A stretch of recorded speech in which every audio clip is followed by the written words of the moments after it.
요즘 들려오는 뉴스들이 참 거시기 하죠. 맨 슬픈 소식. 아유, 인사 그냥 사람들 아이들이 죽고 사람들이 죽었다는 소식을 우리나라에서도 들은 지가 얼마 안 됐는데 이번엔 자연재해로 지진이 일어나고 참 정말 끊임없이 힘든 많은 이야기들을 듣는 것이 참 뉴스 보기가 좀 힘이 들더라고요. 또 지진으로 이번에 또 뭐 3만 명이 넘었죠. 넘었다는 4만 명이 넘었어요. 그제 어제 3만 명이라고 그랬는데 예.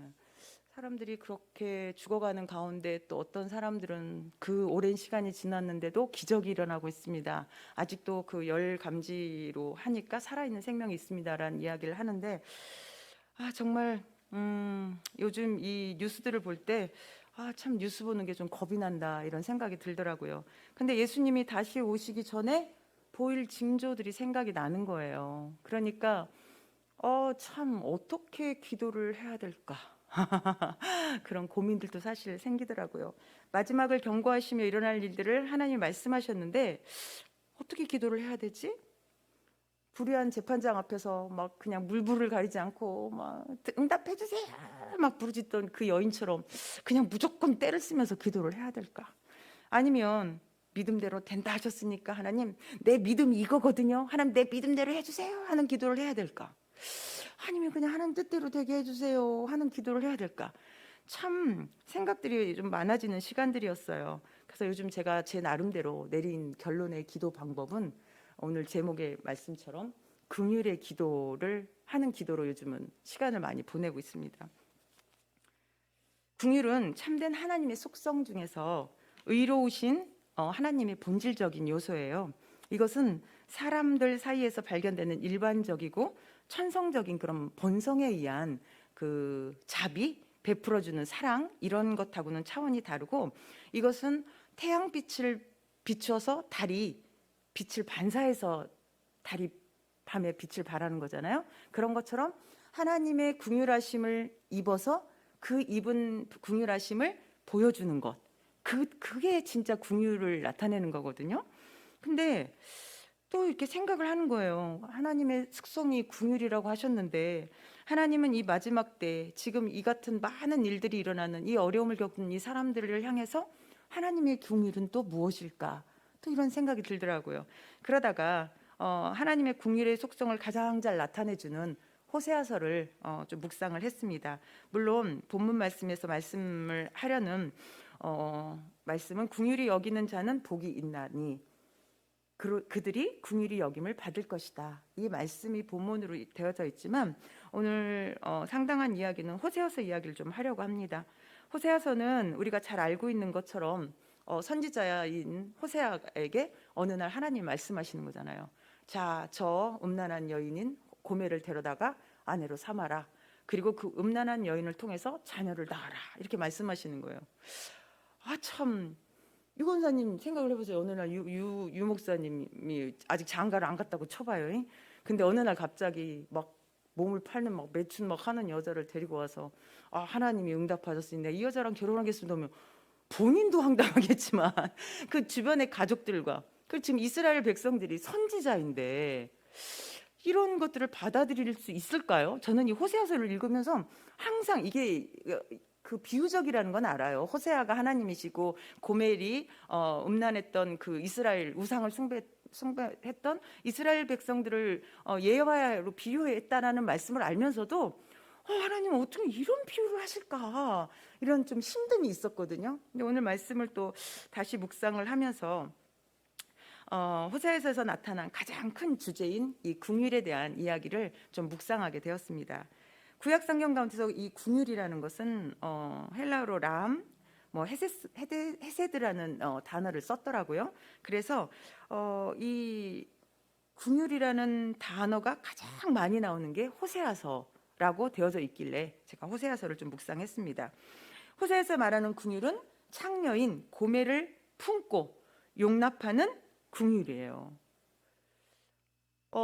사실은 목회를 하면서 우리 성도님들은 모르겠지만 부목 생활을 하고 담임 목회자의 아내로 이곳에서 목회를 하는 동안 사실 이렇게 스쳐 지나갔던 아이들 중에서 어떤 이유로든 간에 밖에서 다른 아이들하고 남자아이들하고 이렇게 성관계를 해가지고 아이를 임신해서 이 아이를 어떻게 할까요라는 상담을 받았던 적도 있고, 그 문제를 가지고 함께 씨름하면서 고민을 하는데 너무 힘들었어요. 어떻게 해야 될지 모르겠는 거예요. 그래서 나중에는, 그때 이제 한참 엄청 오래된 얘기예요. 그러니까 제가 이제 그때만 해도, 지금만 같아도 좀 어른답게 이야기를 해줬을 텐데, 제가 그때만 해도 더 율법적인 그런 사람이었기 때문에 그 아이한테 좀 하나님의 이 긍휼의 마음으로 상담을 못 해줬던 것 같아요. 그리고 나중에는 그 아이에게 우리 인생은 내가 선택하고 내가 책임을 지는 것이다. 그러니까 그런 이야기를 해주고, 결국은 아이가 잠깐 나왔다가 교회를 떠난 그런 아이가 있었는데요. 참, 이 창녀인 고멜을 용납하는, 그것도 호세아가 사랑을 해가지고 어디 저기 삼손처럼 어디 갔다가 여인을 사랑하게 된 것도 아니고, 하나님이 어느 날 음란한 여인인 고멜을 데려다가 결혼을 해라, 그리고 그 여자를 통해서 애를 낳아라라고 하실 때, 이 호세아는 도대체 어떤 사람일까요? 그냥 순종을 하잖아요. 저는 이 호세아서에서의 이 호세아도 참 대단한 사람이고, 또 고멜의 입장에서는 왜 얼마나 자유분방한 이 여자가 호세아 같은 이 선지자를 만날 때 얼마나 또 힘들겠어요. 그러니까 참 맞지 않는 결합인데 하나님은 지금 이걸 이야기하고 있는 거잖아요. 근데 호세아는 헬라식 이름을 보면 예수란 이름이더라고요. 그래서 구원자라는 뜻이었고, 그래서 이 호세아서는 예수님의 구원 사역을 미리 예표한다라고도 되어져 있어요. 어쨌든 이 호세아는 이 음란한 여인을 맞이하여 결혼을 했어요. 그리고 하나님이 말씀하신 것처럼 자녀를 낳죠. 자녀를 낳았는데 첫 번째 자녀는 로루하마라고 해서, 이스라엘 폐역이 너무 심한 이스라엘을 향해서 하나님 말씀하시고 싶으셨던 거예요. 내가 긍휼히 여기지 않겠다, 너희들을. 이 경고의 메시지로 첫째 아이의 이름을 이렇게 짓게 하셨어요. 둘째는 로암미라는 이름을 짓게 하셨는데, 이것은 너희는 내 백성이 아니고 나는 너희의 하나님이 아니야 라고 말씀하시는 경고의 말씀이었어요. 그럼 이쯤 되면은, 1장쯤 되면은 하나님이 포기하셨구나라고 생각을 해야 되잖아요. 그죠? 근데 그 다음부터 하나님이 긍휼이 나타나는 거예요. 그럼에도 불구하고 하나님의 더 이상 너를 긍휼히 여기지도 않고 너를 내 백성으로 삼지도 않을 거야 라고 말씀하시는 하나님의 경고에도 불구하고, 하나님은 뭐라고 말씀하시냐면, 창녀인 이 고멜을 구원하시는, 이스라엘 백성들에게 하나님께로 돌아올 수 있는 긍휼의 길을 열어주시는 것을 우리가 볼 수 있잖아요. 고멜에게 임한 그 하나님의 사랑이 긍휼인 거예요. 근데 이 긍휼은 왜 이 세상에서도 막, 얼마 전에도 제가 이제 그냥 일반적인 한 할머니의 이야기를 들었는데, 자녀들이 효도를 안 하고 막 어거지를 하니까 전 재산을 싹 팔아가지고 학교에다가 장학금을 기부하셨다고 그런 이야기를 들었거든요.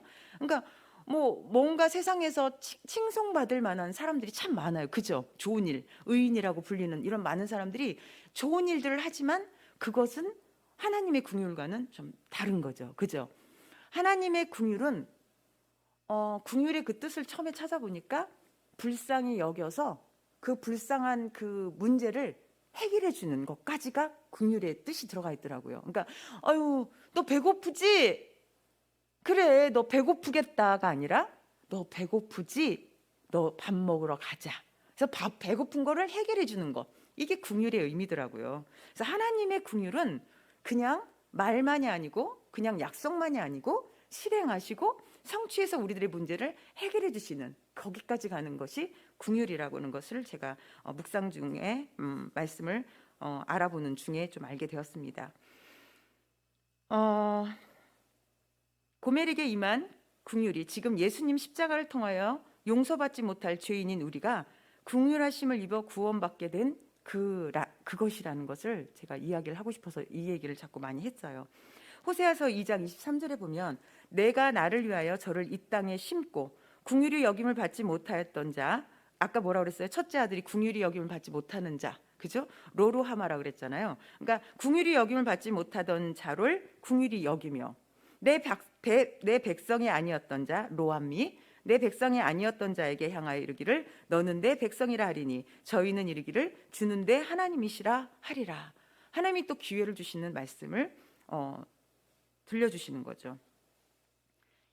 하나님의 궁율, 이 하나님의 궁율이 호세아서 11장 7절에도 또 잘 표현되어 있는데 뭐라고 나오시냐면 내 백성이 끝끝내 내게서 물러가나니 비록 그들을 불러 위에 계신 이에게로 돌아오라 할지라도 일어난 자가 하나도 없도다. 그러니까 이 장에서도 하나님께서 손을 내미시고 계속 러브레터를 보내시는 거예요. 그리고 얘야 돌아와라, 내가 다 용서해 줄게, 돌아와 계속 기회를 주시는데 11장이면 한참 뒤잖아요. 그죠? 거의 끝나가는 무렵인데 뭐라고 말씀하시냐면 내 백성이 끝끝내 내게서 물러갔다.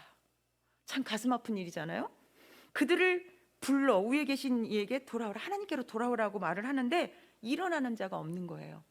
신약에 보면은 예수님의 비유 중에 천국잔치를 불러놓고 사람들을 막 초청을 했는데 안 오는 거예요. 그래서 종들에게 빨리 가서 빨리 채워 그랬더니 왜 안 오세요? 빨리 오세요. 나 시집 가야 돼, 장가 가야 돼, 나 뭐 밭에 가야 돼, 논에 가서 일해야 돼, 뭐 물건 팔으러 가야 돼.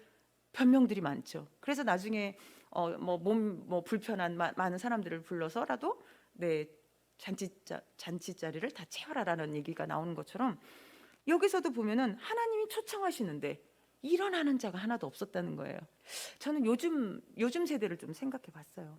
코로나를 3년 지내면서 이제는 하나님 성전에 모여 예배하는 것보다 밴드로 집에서 예배 드려도 괜찮고 뭐 운전하면서 그냥 영상만 틀어놓고 그럼 뭐 그냥 예배 드리는 거지, 이렇게 되어버린 이 시대가 과연 이게 하나님 보실 때 어떨까라는 생각이 들더라고요.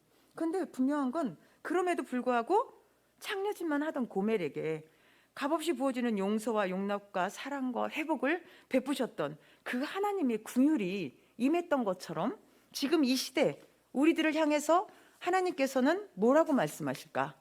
저는 두려워요. 그래서 사실은 예전에는 우리 성도님들을 위해서 기도할 때 또는 나라를 위해서 기도할 때 굉장히 이렇게 목적적인 이유적인 어떤 응답을 받을 수 있는 것들, 필요를 위해서 많이 기도를 했는데 요즘은 그런 기도보다는 축복의 기도를 많이 해요. 그 어느 때보다 하나님의 축복이 필요한 시대라고 생각이 들거든요. 근데 이제 축복을 위한 기도를 했는데 말씀을 준비하고 요즘 제가 이제 기도가 바뀌었다고 그랬잖아요. 하나님, 사랑하는 우리 성도님들 아무개를 위해서 기도합니다. 하나님 긍휼을 베풀어 주세요라는 기도 제목을 하고 그 다음에 기도를 하거든요. 그 어느 때보다 하나님의 축복이 필요하고 하나님의 긍휼이 필요한 시대를 우리가 지금 살고 있는 것 같아요. 인간에게서는 도저히 나올 수 없는 긍휼, 그 긍휼을 우리가 받았는데 도저히 고멜과 같은 우리거든요. 사실은 모태신앙인 우리 주한이 같은 사람도 있지만 우리 전도사님도 모태신앙인가요? 아니에요? 모태신앙, 주한이 같은 모태신앙인 사람도 있지만 여기 있는 우리처럼 나중에 예수님을 믿은 사람은 사실은 예수님을 믿기 이전에는 어쨌든 우리가 좋아하는 것을 따라다녔던, 그게 신이든 아니면 내가 좋아하던 그 어떤 것이든 하나님이 아닌 다른 것을 섬겼던 우리들이잖아요. 고멜과 같았던 우리들이 아무런 조건 없이 예수 그리스도의 십자가를 통해서 긍휼을 받아 우리가 죄사함을 받는 그 사랑을 받았는데 하나님이 우리에게 원하시는 것이 무엇일까? 그런 생각을 하는 거죠. 그랬더니 이해가 되는 거예요. 다 성도님들이 다 이해가 돼요. 지금 못 나오는 분도 이해가 되고 뭐 다 사정이 있는 분들이 그 하나님의 긍휼하심이 하나님은 물론 잘 믿기를 원하시고 잘 하기를 원하시지만 그들을 향해서 하나님의 마음은 무엇일까? 돌아오기를 원하시고 기다리시는 하나님은 긍휼을 베푸시면서 끊임없이 하나님께로 돌아오기를 원하시는 거구나. 그 사랑을 우리가 알면 우리도 그 사랑으로 그들을 대해야 되지 않겠는가, 그런 생각을 더 많이 하게 되었습니다. 진노 중에 하나님의 긍휼을 호소하는 하박국이 이런 기도를 하죠. 하박국 3장 2절에 보면 여호와여, 내가 주께 대한 소문을 듣고 놀랐나이다. 여호와여, 주는 주의 일을 이 수년 내에 부응하게 하옵소서. 이 수년 내에 나타내시옵소서. 진노 중에라도 긍휼을 잊지 마옵소서. 그러니까 부응을 위한, 회복을 위한 기도를 하나님께 하면서 진노 중에 지금 있을지라도 하나님 긍휼을 잊지 말아주세요라고 기도하잖아요.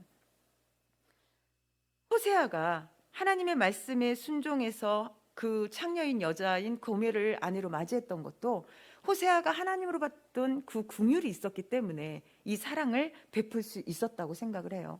우리가 너무나 잘 알고 있는 손양한 목사님 같은 경우도 자기 자신의 그 사랑하는 아들을 죽인 그 아들의 친구가 공산당이었잖아요. 그 공산당인 친구들이 손양원 목사님의 집에 와서 친구인 그 아들들을 죽이잖아요. 근데 손양원 목사님의 선택은 자신의 아들을 죽인 그 공산당원인 아들의 친구를 용서하고 양자로 받아들이잖아요. 아들로 받아들이잖아요. 이거는 상상할 수 없는 사랑이잖아요. 이거는 사람으로서는 도저히 할 수 없는 사랑. 그것은 정말 값없이 받은 예수 그리스도의 사랑을 받았기에 그 사랑을 고스란히 나눠주는, 긍휼을 나누어줘서 그 긍휼을 더하게 하는 정말 어마어마한 사랑이거든요. 그 사랑을 그 우리의 믿음의 선조들이 해냈고 지금 우리에게도 동일하게 그 사랑을 베풀기를 원하시지 않을까요? 전 그런 생각을 해봤습니다. 호세아는 지금 기도를 하는 거예요. 하나님의 진노를 받을 수밖에 없는 죄인들에게 그 진노를 긍휼로 바꿔주세요 라고 하나님께 호소하는 기도를 하고 있는 거죠. 여기서 지금 부흥이란 단어가 나왔는데 부흥이라는 거는 완전하게 살려내다, 다시 생명을 주다라는 뜻이래요. 그래서 하나님의 진노로 인해서 거의 죽게 된 자들을 호세아는 뭐라고 말하냐면 이 죽게 된 자들을 하나님께서 긍휼을 베풀어서 다시 살려주세요라는 기도를 하는 것입니다. 우리가 살고 있는 이 시대에 가장 필요한 기도가 바로 이 긍휼을 베풀어 달라는 기도라고 저는 생각되어집니다. 누가복음 18장 38절에 보면 맹인이 외치잖아요. 예수님이 지나가실 때 다윗의 자손 예수여 나를 불쌍히 여겨주세요 라고 하니까 예수님이 불쌍히 여기시고 고쳐주세요. 주님 나를 불쌍히 여겨주세요 라는 기도를 했는데 불쌍히 여기셔서 구원해 주시잖아요. 거기에는 어떤 전제 조건이 아무것도 없어요. 긍휼을 받은 우리에게 에베소서 4장 32절에 뭐라고 사도 바울이 이야기하냐면 서로 친절하게 하며 불쌍히 여기며 서로 용서하기를 하나님이 그리스도 안에서 너희를 용서하심과 같이 해라 라고 말씀하시고 계시죠. 또한 마태복음 5장 7절 오늘 본문의 말씀처럼 긍휼히 여기는 자는 복이 있다 얘들아 그러니 너희도 긍휼히 여김을 받게 될 거야. 그러니까 너희가 긍휼을 베풀면 나도 너희를 긍휼히 여길 것이다 라고 말씀해 주시잖아요. 근데 긍휼히 여김을 받는 게 내세 죽어서 천국에 가서 받는 건 아니에요. 천국은 우리가 긍휼을 받을 이유가 하나도 없어요. 거기는 완전한 세상이기 때문에 우리가 슬픔도 고난도 아픔도 뭐 하나님으로부터 긍휼을 입을 게 없거든요. 이미 완전한 세상이기 때문에. 그러니까 본문에서 이야기하시는 긍휼히 여기는 자는 그들이 하나님의 긍휼히 여기심을 받게 된다라는 뜻은 이 땅에서 네가 누군가를 불쌍히 여기서 긍휼을 베푼다면 나의 사랑으로 긍휼을 베푼다면 나는 너에게 긍휼을 베풀 것이다. 바로 지금 이렇게 말씀하시는 거거든요. 신나지 않아요? 저는 신나요. 바로 주신다고 하니까 저는 아주 좋아요. 기다리는 거 힘들거든요. 이것은 내세 받을 긍휼이 아니라는 거에 우리가 힘을 얻으셨으면 좋겠어요. 사람은 긍휼히 여김을 받을 자격이 없어요. 그죠? 그럼에도 불구하고 하나님의 긍휼을 체험하게 됨으로 인해서 비로소 우리 자신도 긍휼히 여길 수 있는 사람이 되는 거예요. 마치 태양의 빛을 받아서 달이 빛을 반사하는 것처럼요. 사람들은 이야기할 거예요. 그 긍휼을 하나님의 긍휼을 내가 긍휼이 없는데 어떻게 긍휼을 베풀어요? 나는 가진 게 없어요. 뭔가 좀 있어야 긍휼을 베풀지요 라고 얘기할 수 있어요. 그러나 돈을 이야기하는 건 아니에요. 내가 가지고 있는 것, 하나님으로부터 받은 그 사랑 중에 나에게 주신 나만의 가지고 있는 것들이 있잖아요. 그것은 말일 수도 있어요. 어떤 사람이 슬픔 중에 있을 때 말로 위로해 주는 것. 그 말이 어떤 사람들에게는 너무나 큰 공감을 주죠. 배고픈 사람에게는 밥을 줘야 되겠지만 마음의 아픔을 입은 사람들에게는 말로 따뜻한 위로가 필요한 거죠. 어떤 사람은 울지 못하고 힘들어하는 사람이 있어요. 그랬을 때는 같이 울어주는 거겠죠. 그러니까 긍휼을 베푼다는 것은 사실은 모두 다른 모양일 거예요. 그러나 분명한 건 우리가 어떤 사람의 기도를 했을 때 어떤 사람을 놓고 기도했을 때 그 사람을 위해서 기도할 때 하나님께서 주시는 분명한 감동이 있거든요. 그 감동을 따라 했을 때 그게 하나님의 긍휼이 될 때가 종종 있는 것을 저는 봅니다. 오늘 우리는 기도를 할 거예요. 그렇죠? 그랬을 때 예수님, 나를 불쌍히 여겨주세요라는 기도를 꼭 하셨으면 좋겠어요. 저는 이 기도를 엄청 많이 해요. 하나님 나 좀 제발 불쌍히 여겨주세요. 하나님 나 좀 제발 불쌍히 여겨주세요. 이 기도를 참 잘 하거든요. 근데 이제는 저를 위한 긍휼의 기도가 아니라 이제는 사랑하는 자들, 또 때로는 정말 왜 문득문득 미운 사람들도 있잖아요. 그죠? 저 사람 대체 왜 저래? 라는 사람도 있을 수 있잖아요. 그런 사람들을 위해서도 긍휼을 베풀어 달라고 저는 기도합니다. 이 시간 우리가 이제 말씀을 마치려고 하는데요. 기도를 할 때 사랑하는 사람을 생각하면서 기도해 주세요. 먼저 나를 위해서 하나님 나를 긍휼히 여겨주세요라고 기도하고, 그 다음에 내가 사랑하는 사람들을 긍휼히 여겨달라고 기도하시고, 그 다음에 도저히 정말 얘를 위해서는 기도하기 쉽지 않아라고 생각되어지는 사람이 있다면 그런 사람을 위해서도 하나님 긍휼을 여겨주세요라고 기도하는 시간이 되었으면 좋겠습니다. 그래서 고멜에게 긍휼을 베푸신 하나님이 긍휼이 우리에게 임하는 그런 복된 시간, 그래서 그 긍휼이 우리를 통해서 다른 누구에게인가 흘러가고, 그 우리가 베풀어 주신 그 긍휼 때문에 우리에게 하나님의 긍휼이 임하는 복된 저와 우리 성도님들이 되시기를 예수님의 이름으로 축원합니다. 오늘 특별히 사랑하는 지체인 우리 한문담 권사님을 위해서 기도를 해주시는데, 한문담 권사님을 위해서도 하나님의 긍휼을 베풀어 달라고 기도해 주셨으면 좋겠어요. 하나님의 긍휼밖에는 답이 없습니다. 우리가 할 수 있는 게 뭐가 있겠어요, 그렇죠? 그러니까 이 시간 우리가 간절히 기도할 때 우리 목사님도 뭐 이거 주세요 저거 할 거 말고 그냥 긍휼히 여겨주세요라는 간구를 해서 하나님의 긍휼을 입는 우리들이 되기를 간절히 소원합니다. 기도하시겠습니다.